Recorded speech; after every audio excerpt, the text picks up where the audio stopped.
First, we have to remove the battery from the bottom. Just disconnect the battery. There's two different types of connections depending on which one you have. Just remove the battery. Take it out of the housing.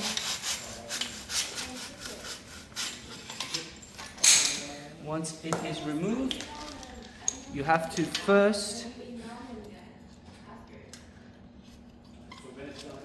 loosen the existing locking mechanism or the adjustable clamp here.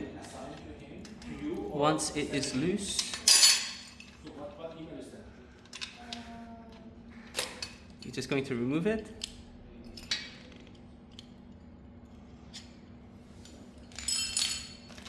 Then just open up the locking mechanism.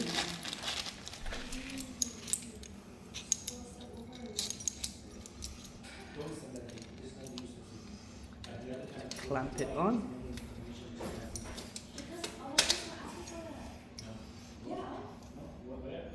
I think it's good actually.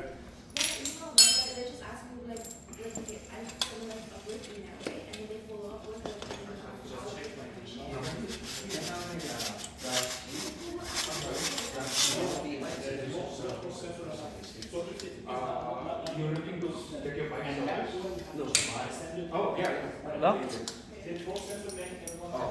From here, there's a slit on the key.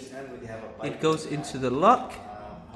Once it's inside, just move it 180 degrees back to the original position. Remove it. The lock is open, and you can adjust your seat again. Okay? And to lock it, you just simply press down, and it's locked.